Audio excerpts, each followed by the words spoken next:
Assalamualaikum warahmatullahi wabarakatuh.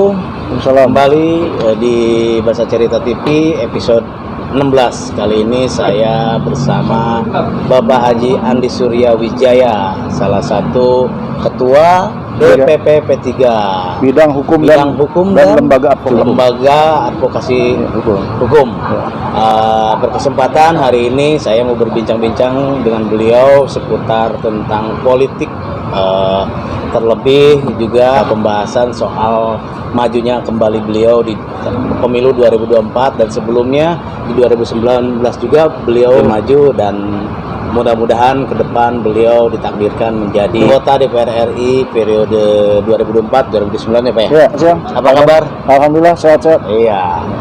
Pak, bisa diceritakan Pak, sampai saat ini sudah sejauh mana sih Pak Bapak membentuk semua tim agar tercapai semua cita-cita di 2024? Ya, jadi pertama terima kasih ini. Ya, siap. Kita berkesempatan bisa diskusi ya, sharing.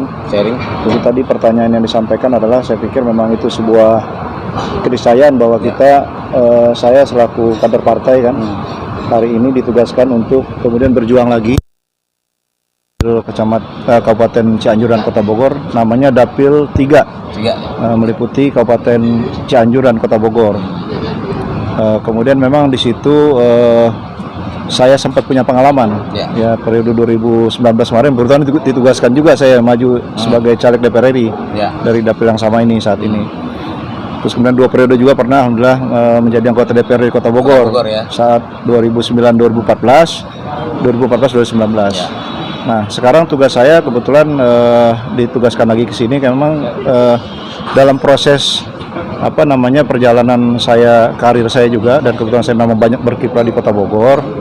Masih banyak sekali lah kira-kira yang saya dapat aspirasi atau dari masyarakat yang di bawah, di masyarakat kita, yang saya lihat masih banyaknya persoalan-persoalan yang terjadi di masyarakat, sehingga saya pikir ini kan kerja-kerja berkesinambungan yang harus dilakukan oleh pemerintah kota, kalau di Kota Bogor, di kabupaten dan pemerintah kabupaten, bersinergi dengan pemerintah setempat. Dan tentunya nanti kalau memang saya ditugaskan untuk maju dan kemudian terpilih, ya tentu tugas-tugas saya lebih besar kan, bagaimana kemudian bisa aspirasi-aspirasi masyarakat yang tadi saya terima di bawah ini bisa kita maksimalkan anggaran dari pusat itu untuk kita gelontorkan ke daerah. Salah satu tugas-tugas kita itu nanti seperti itu di DPR.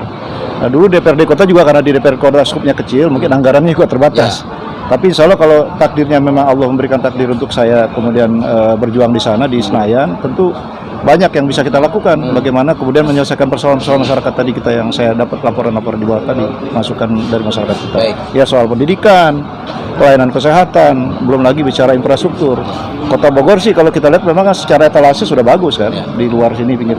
Tapi kalau kita masuk ke dalam, ke kampung-kampung, saya masih nemui banyak sekali masyarakat-masyarakat kita yang menjerit. Ya, utama kemarin saya ke Kelurahan Sindang Rasa.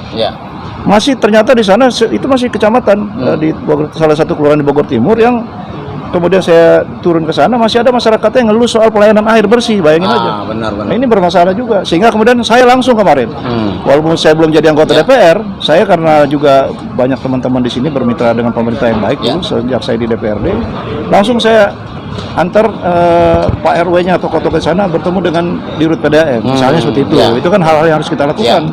Jadi jangan kemudian setelah kita terpilih baru kita menjembatani aspirasi masyarakat. Kita pun sekarang kan juga jadi jembatan masyarakat sebelum terpilih, apalagi nanti kemudian setelah terpilih. Pasti kewenangannya lebih besar lagi. Bisa banyak hal besar bisa kita lakukan. Itu tadi prioritas soal pendidikan dan kesehatan juga penting ya Pak ya. Betul. Nah, Pak, ini kan dari 2019 sampai 2024 ini juga kan menjadi salah satu pekerjaan rumah yang memang dari awal juga Bapak memang sudah memberikan kontribusi banyak terhadap masyarakat Kota Bogor khususnya ya, gitu kan. Umumnya mudah-mudahan nanti bisa mencakup ke wilayah ke Cianjur. Gitu. Nah, motivasi apa sih Pak yang membuat Bapak sehingga gitu kan ingin kembali maju dan memang memberikan kontribusi besar? Ya, motivasi tentu saya kan dari awal selalu, saya dari awal pun saya kan bukan warga Bogor asli Ya. ya. Kemudian saya ada ngelola sebuah yayasan di Ya. Bogor. Yang saya lihat saat itu memang pelayanan pendidikan itu agak masih belum maksimal lah Ya. dari pemerintah terhadap penyelenggara pendidikan. Pendidikan. Nah itulah yang membuat motivasi awal saya kenapa saya kemudian berani dicalonkan oleh partai saya P3 saat itu jadi anggota dewan pertama Ya. ke Kota Bogor.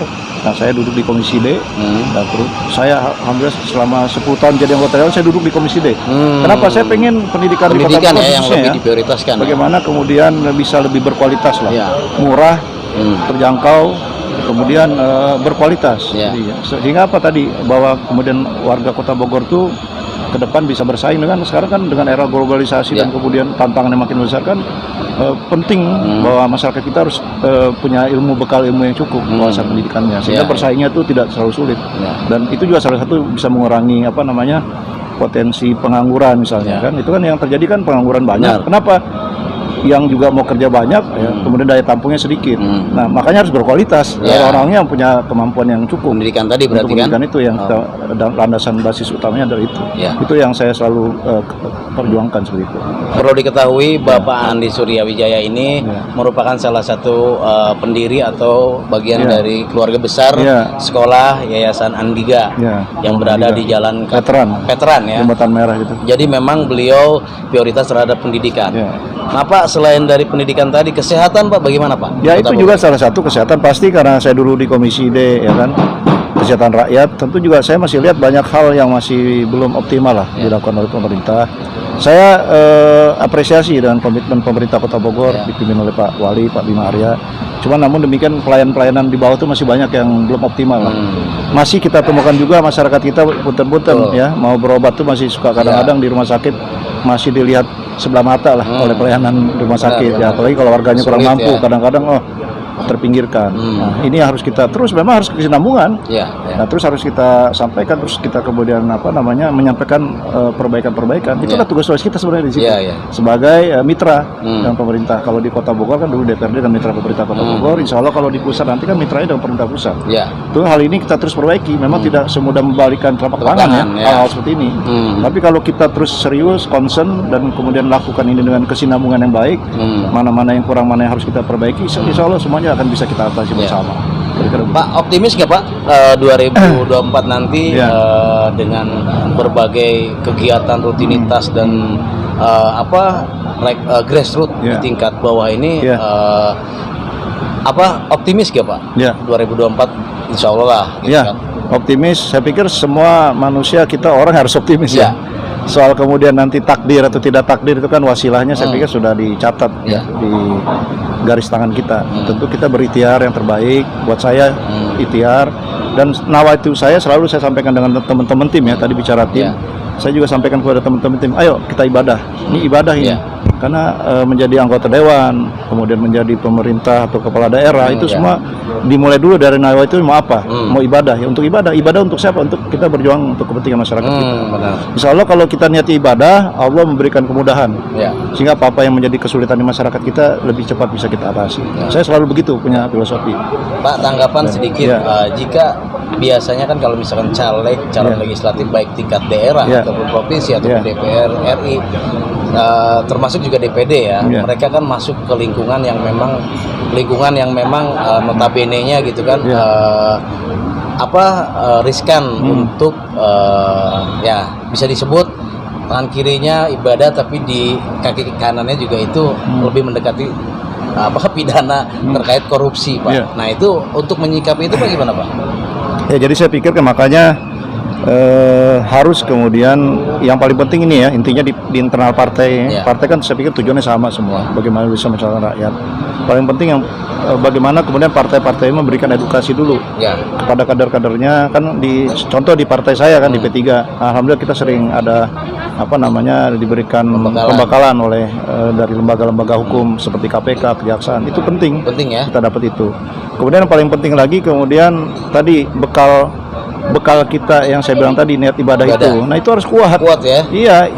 Bekal di sini bahwa niat kita mau ngapain. Kalau kemudian kita maju terpilih, kemudian ada orientasi lain ya nggak lama kita kena musibah. Nah makanya orientasi ibadah tadi yang selalu saya tekankan kepada diri saya kepada teman-teman juga keluarga niat ibadah, dan mudah-mudahan kalau niat ibadah saya yakin, aku yakin tidak akan terpengaruh dengan hal seperti itu.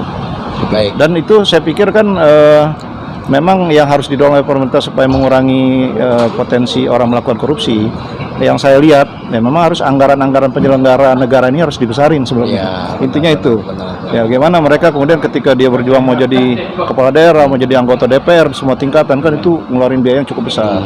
Sekaligus sebenarnya kita juga bisa memberikan edukasi pada masyarakat nih bahwa bahayanya money politik itu terhadap nanti imbasnya kepada korupsi. Benar. Nah, itulah yang saya berpikiran ingin nanti kemudian ke depan kalau memang ada takdirnya, saya ingin menyampaikan kepada pemerintah bahwa penyelenggara negara ini harus dibesarkan dulu ininya kesejahteraannya, supaya dia udah sejahtera dulu. Jadi ketika dia kerja untuk kepentingan rakyat, udah nggak mikir yang lain-lain, fokus untuk ya. Melayani rakyatnya. Itu intinya itu. Selain daripada anggaran tadi, berarti fasilitas juga. Fasilitas ya, semua saya kira kesejahteraan itu kan fasilitas, ya termasuk income-nya, gaji pokok segala macam. Itu kan banyak hal yang bisa, saya pikir bisa lah itu dirumuskan oleh kita, supaya mengurangi potensi orang untuk melakukan tindak pidana korupsi. Itu juga penting. Siap. Pak, terakhir target yang dicapai baik itu partai ataupun internal pribadi. Jadi kalau bicara, saya pikir kan ini kalau bicara kuota kursinya kan ada 9 ya. Ini yang diperebutkan nanti untuk DPR RI ya, di Dapil Kota Bogor Cianjur dan Pejabat 3 ini. Tentu kemarin pengalaman kita di 2019 sebenarnya kita sangat-sangat tipis tuh, dari 9 kursi kita ranking yang ke-10 P3 tuh. Dan itu selisih dengan kursi terakhir itu yang diperoleh Pak Cecep Muhtar dari Cianjur, mantan Bupati Cianjur, itu selisih dengan kita ke-10, ranking ke-10 itu sangat tipis.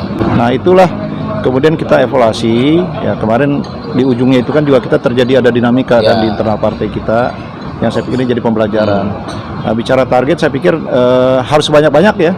Ya karena kan kita bersaing itu secara eksternal dan internal, karena di internal pun kan ini dengan sistem yang sekarang kan harus suara terbanyak. Dan minimal 100.000 dari kolektif semua, minimalnya ya. Nah, kalau misalkan dari elektabilitas partai saat ini P3 ya. Jadi insya Allah dari sisi elektabilitas hari ini cukup baik ya, kita terus merangkak naik ya, survei dan lain sebagainya. Kemudian mudah-mudahan juga kita punya agenda-agenda besar kita bisa terpenuhi ya. Kita mendorongkan salah satu kader terbaik kita yang namanya Pak Sandi, yang kebetulan hari ini beliau adalah Ketua Bapilu Nasional. Mudah-mudahan beliau juga nanti bisa ikut mewarnai lah kontestasi pemilihan presiden nanti bersama dengan yang sekarang. Hari ini kita P3 sudah mendukung Pak Ganjar dari PDIP. Mudah-mudahan bisa kolaborasi mereka juga bisa memperjuangkan masyarakat, dan kemudian juga insya Allah kalau ini terjadi kan nilai dan efek elektoral kepada P3 juga ikut bisa terangkat, karena beliau adalah kader internal, kader terbaik kita sekarang yang kita dorong untuk disandingkan dengan capres yang sudah kita tentukan Pak Ganjar dari PDIP. Kira-kira begitu. Nomor berapa Pak? Alhamdulillah di daftar calon sementara nomor 1. Nomor 1 ya. Mudah-mudahan tidak berubah. Nomor 1. Mudah-mudahan warga Kota Bogor, Cianjur yang belum kenal dengan Bapak Haji Andi Surya Wijaya, ini sosoknya nanti bisa beliau akan menjadi salah satu peserta masuk bursa di pemilihan legislatif DPR RI Dapil 3. Jadi yang penasaran, yang belum kenal, nanti bisa langsung simak video Bahasa Cerita TV di edisi 16 ini. Mudah-mudahan nanti beliau setelah menjabat amanah yang tadi sesuai beliau sampaikan, semua berawal dari ibadah. Dimana ketika sudah berbicara ibadah berarti kinerja dan fungsi legislatif, pelayanan terhadap masyarakat insya Allah lebih optimal dan masyarakat. Terima kasih Pak waktunya, mudah-mudahan sukses, lancar, disehatkan, dibanyakan rezekinya. Assalamualaikum warahmatullahi wabarakatuh.